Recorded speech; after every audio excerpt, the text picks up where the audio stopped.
दोस्तों आदाब, मेरा नाम सलीम आज़ाद है और आप देख रहे हैं यूट्यूब चैनल ग्लोबल बाउंड्री।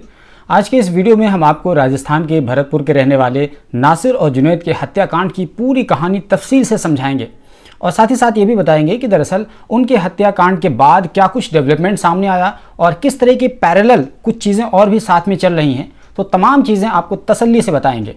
तो इसलिए चैनल पर नया है तो सब्सक्राइब कर लीजिए, यहीं पर वीडियो को लाइक कर दीजिए और हमारे चैनल को लेकर कोई सुझाव देना चाहें तो मोस्ट वेलकम।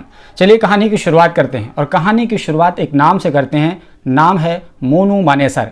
मोनू मानेसर का नाम चर्चा में क्यों है? क्योंकि मोनू मानेसर दरअसल मुख्य आरोपी था। अभी मैं है नहीं कह रहा हूँ क्योंकि उसके आगे मैं आपको बताऊंगा कि क्यों मैं था बोल रहा हूँ।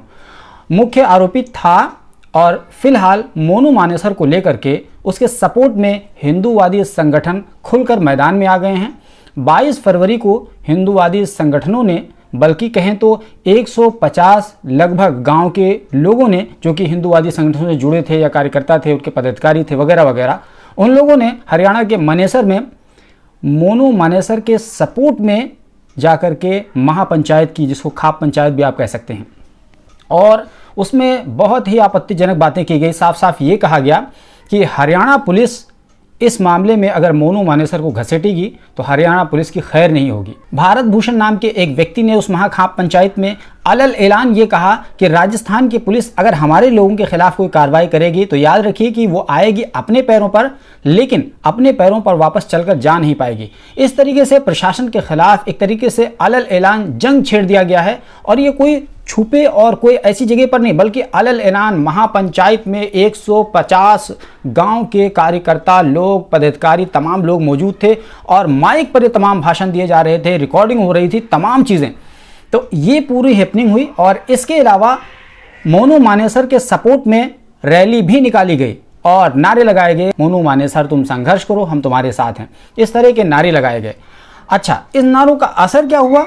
इस महाखाप पंचायत के बीच होने वाले भाषणों का, नारों का, रैलियों का असर इतना ज़्यादा हुआ कि राजस्थान की पुलिस दबाव में आ गई और दबाव में इस तरीके से आ गई कि 8 लोगों की जो उसने लिस्ट जारी की, जो कि एक्यूज्ड हैं, उनमें मोनू मानेसर का नाम हटा दिया गया। मुख्य आरोपी मोनू मानेसर का नाम वहां से हटा दिया और एक दूसरे मोनू का नाम उसमें डाल दिया गया है। मैं आपको पूरे 8 लोगों की लिस्ट दिखाता हूं, जिसमें वहां के जो आईजी हैं गौरव श्रीवास्तव, उन्होंने उनके नाम का ऐलान किया और ऐलान करने के साथ साथ ये कहा कि जो कि पकड़ा गया व्यक्ति है एक, यानी अभी जितने लोगों के नाम लिखे गए हैं एफआईआर में और जिनको आरोपी बनाया गया है, उनमें से केवल एक रिंकू सैनी नाम का व्यक्ति पकड़ा गया है। बाकी अब तक सारे लोग फरार चल रहे हैं, कोई भी गिरफ्तार नहीं किया गया है। तो उन्होंने बताया कि रिंकू सैनी के बताने के आधार पर जो भी समझ में आया टेक्निकली, वो ये समझ में आया कि नासिर और जुनैद के हत्याकांड में ये 8 लोग 100% इन्वॉल्व थे। और जहां तक मोनू मानेसर और लोकेश सिंगला, जिनका नाम एफआईआर में दर्ज है, उनके बारे में ये कहा कि अभी तक रिंकू सैनी के बयान के आधार पर इतने साक्ष्य इकट्ठा नहीं हो पाए हैं कि हम मोनू मानेसर और लोकेश सिंगला को इसमें आरोपी बना सकें। अच्छा, ये था ताज़ा अपडेट। अब आइए थोड़ा सा मोनू मानेसर, चूंकि चर्चा बहुत ज़्यादा मोनू मानेसर ही की है, तो इसलिए थोड़ा सा मोनू मानेसर के बारे में आपको बता देते हैं कि दरअसल ये मोनू मानेसर है कौन। तो मोनू मानेसर दरअसल इसका पूरा नाम है मोहित यादव और ये 28 साल का एक लड़का है और ये हरियाणा के मानेसर का रहने वाला है। तो इसी वजह से उसने अपना निकनेम मोनू और अपने इलाके का नाम मानेसर, इस तरीके से दोनों को जोड़ करके मोनू मानेसर अपना नाम रख लिया और लोग उसको मोनू भैया कहते हैं। ये गौरक्षा दल के साथ कई सालों से जुड़ा हुआ है। थोड़ा सा आपको ये जानकारी देते चलें कि सन 2015 में हरियाणा की सरकार ने गायों की सुरक्षा के लिए गौ संवर्धन एवं संरक्षण कानून लागू किया गया था और इसको मजबूती देने के लिए सन 2021 में गौ रक्षा टास्क फोर्स का गठन किया गया था। इसके तहत गौरक्षा दल बनाए गए और इसमें सरकारी और गैर सरकारी दोनों लोग शामिल हो गए। और जहाँ तक गैर सरकारी की बात है तो ये मोनू मानेसर एक गैर सरकारी लोगों का एक सरगना के तौर पर वहाँ निकल कर सामने आया और पूरे हरियाणा में मोनू मानेसर एक तरीके से गौरक्षा दल का एक अहम चेहरा माना जाता है। जहाँ तक मोनू मानेसर के आय का स्रोत यानी इनकम के जरिए की बात है तो ये कहा जाता है कि वो इंडस्ट्रियल एरिया में लोगों को किराए पर कमरे दिलाता है, उससे पैसा कमाता है और ये भी इल्ज़ाम है कि गौ तस्करों, कथित गौ तस्करों से वो वसूली का भी काम करता है। इससे वो मोटी रकम उगाही करता है और इससे अपना और अपने गैंग का पूरा भरण पोषण करता है। एक तरीके से उसने जो प्राइवेट आर्मी खड़ी कर रखी है उसको वो चलाता है और अपने आप को एक तरीके से उसका बॉस समझता है और अपनी दादागिरी को कायम रखने के लिए उसने सोशल मीडिया को बहुत ज़्यादा फ्रंट टूल के तौर पर इस्तेमाल किया है। यही कारण है कि उसके यूट्यूब पर, इंस्टाग्राम पर, फेसबुक पर यानी हज़ारों की संख्या में उसके फॉलोअर्स और सब्सक्राइबर्स हैं। और अपनी समाज और सोसाइटी में और अपने लोगों के दरमियान धौंस जमाने के लिए वो पुलिस के आला अधिकारियों के साथ समय समय पर अपने फ़ोटोज़ वगैरह को अपलोड किया करता है। यहाँ तक कि शासन के लोगों के साथ भी उसके बहुत अच्छे संबंध हैं, ऐसा वो प्रतीत करता है फ़ोटोज़ के ज़रिए से। और बहुत सारे नफरती लोगों के साथ में, जैसे कि सुरेश चौहान के इस तस्वीर में देख सकते हैं, अनुराग ठाकुर जो कि मंत्री हैं, लेकिन उन्होंने ही दिल्ली में कहा था देश के गद्दारों को गोली मारो सालों को। अब देखिए उनके साथ में, यहाँ तक कि एक तस्वीर नज़र आती है अमित शाह जी के साथ में भी। तो आप ये कह सकते हैं कि वो अपना रसूख और धौंस और दबदबा बनाने के लिए वो बड़े बड़े नेताओं और बड़े बड़े आला अधिकारियों के साथ अपने फ़ोटोज़ को सोशल मीडिया पर टाइम टू टाइम शेयर करता रहता है, ताकि उसकी क्रेडिबिलिटी बनी रहे और उसको जो मोनू भैया कहा जाता है, वो मोनू भैया वाला वो रौला और रुतबा बरकरार रहे। ये मोनू मानेसर का तरीका है अपने आप को वहाँ सर्वाइव करने का।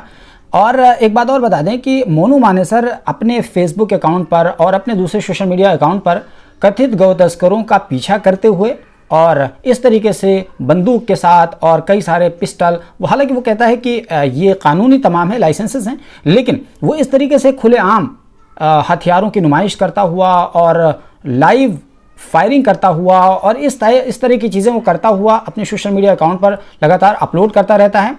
और लोग उसको फॉलो करते हैं, लोग पसंद करते हैं उसकी विचारधारा रखने वाले। और एक तरीके से वो हरियाणा में गौरक्षा का एक पोस्टर बॉय के तौर पर मोनू मानेसर उभर करके आया है। यही कारण है कि जब मोनू मानेसर का नाम इसमें आ गया जुनैद और नासिर हत्याकांड में, तो इसके सपोर्ट में, इसको बचाने के लिए पूरी हिंदू सेना उतर के सामने आ गई। तो ये रहा पूरा मामला।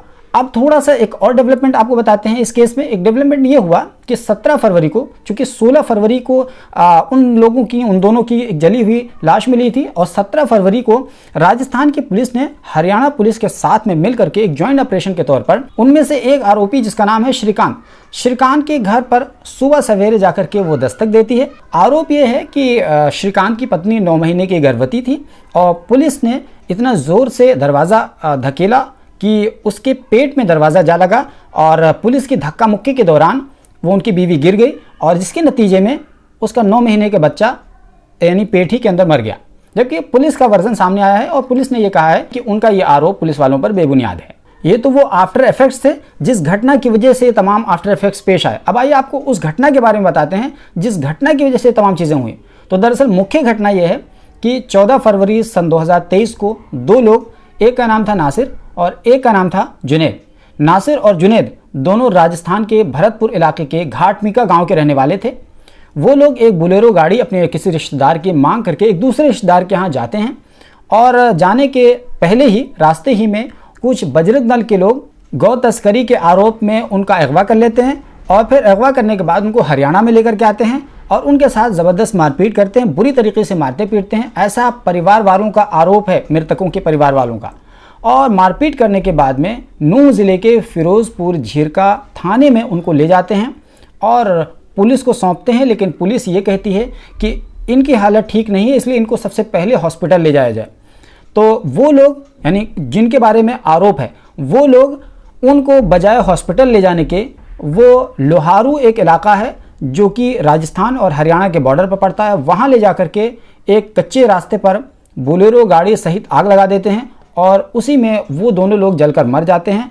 और ये 15 फरवरी की घटना हो सकती है, हालांकि अभी डेट क्लियर नहीं है, लेकिन चूंकि 16 फरवरी की सुबह को ही बोलेरो कार जरी हालत में दिखी थी जिसमें 2 नरकंकाल पाए गए थे, जिसके आधार पर यह कहा गया कि 14 फरवरी को उनका किडनैप हुआ, 15 फरवरी को उनको मारा गया और 16 फरवरी को जली हुई अवस्था में बोलेरो और उसमें 2 कंकाल मिले। पुलिस ने गाड़ी की चेचिस के आधार पर यह पता लगाया है कि ये वही गाड़ी है जिसको नासिर और जुनैद लेकर के गए थे। आपको बता दें कि नासिर पहले ही से ड्राइविंग का काम करता था और जुनैद जो थे वो जुनैद अपने ही घर पे गांव पे एक छोटी सी दुकान चलाते थे, जिसकी वजह से वो अपना भरण पोषण करते थे। और इस तरीके से 16 तारीख को नासिर और जुनैद की हत्या कर दी जाती है।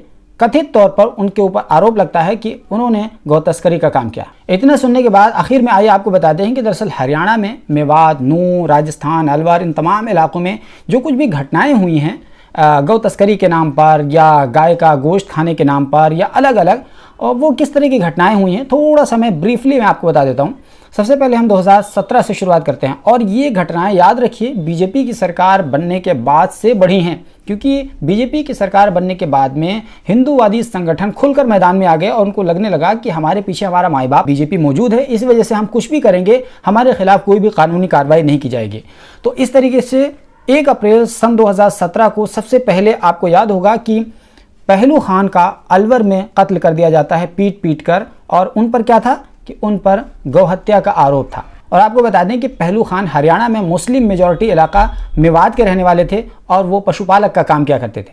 इसी तरीके से 2017 ही में 12 दिसंबर को डेयरी किसान उमर मोहम्मद की संदिग्ध हालत में हत्या कर दी गई। इसी तरह 6 दिसंबर सन 2017 को तालीम हुसैन जो कि गौ व्यापारी थे, उनकी पुलिस की कार्रवाई में संदिग्ध परिस्थितियों में मौत हो गई और पुलिस ने इसको मुठभेड़ करार दे दिया था। इसके अलावा 2017 ही में हाफिज जुनैद नाम का एक नौजवान जो कि हरियाणा के गुरुग्राम का रहने वाला था, उसकी ट्रेन में दिल्ली जाते समय उसके भाई की मौजूदगी में पीट पीट कर हत्या कर दी गई थी, क्योंकि उस पर आरोप था कि वो ट्रेन में बीफ खा रहा था। यही नहीं, 21 जुलाई सन 2018 को मेवात के रहने वाले जो कि गौपालक थे, गौहत्या के आरोप में अकबर नाम के एक व्यक्ति की पीट पीट कर हत्या कर दी गई थी। बात करें 2021 की, तो 2021 में 16 मई को जिम ट्रेनर आसिफ खान की हत्या कर दी गई थी और आसिफ खान के हत्यारों के सपोर्ट में भी बिल्कुल इसी तरीके से महापंचायत की गई थी जिस तरीके से मोनू मानेसर के सपोर्ट में की गई है। इसके अलावा 2023 की और ताज़ा बात करें तो 28 जनवरी सन 2023 को वारिस नाम के एक नौजवान की पीट पीट कर हत्या कर दी गई और ये दिखाने की कोशिश की गई कि वारिस एक्सीडेंट में मारा गया। आपको बता दें कि वारिस अभी उसकी 2 साल पहले शादी हुई थी, 3 माह की उसकी एक बेटी भी है। दोस्तों, ये कुछ चंद घटनाएं हैं जिनका सिलसिलेवार तरीके से हमने जिक्र किया, वरना डराने, धमकाने, धौंस जमाने, इस तरह की बहुत सारी घटनाएं हैं और ये सिलसिला लगातार बढ़ता जा रहा है, रुकने का नाम नहीं ले रहा है। रुकेगा कैसे? क्योंकि जब सरकार, पुलिस वाले इन आरोपियों से डरती हों, क्योंकि इन आरोपियों के सपोर्ट में हजारों लोग खड़े हो जाते हों। अल्टीमेटली सरकार को चुनाव भी तो जीतना होता है, तो चुनाव जीतने के लिए लोगों के वोट की ज़रूरत पड़ती है और लोगों को नाराज़ करके जाहिर है सत्ता में नहीं रहा जा सकता है। यही कारण है कि ये सिलसिला थमने का नाम नहीं ले रहा है। आपको इस पूरे विषय पर क्या कुछ कहना है कमेंट बॉक्स में हमारे ज़रूर लिखिए। हमारे चैनल पर नया है तो ज़रूर सब्सक्राइब करिए। शुक्रिया। Alpha hospital and trauma centre, engineering college चौराहा, सीतापुर रोड, लखनऊ।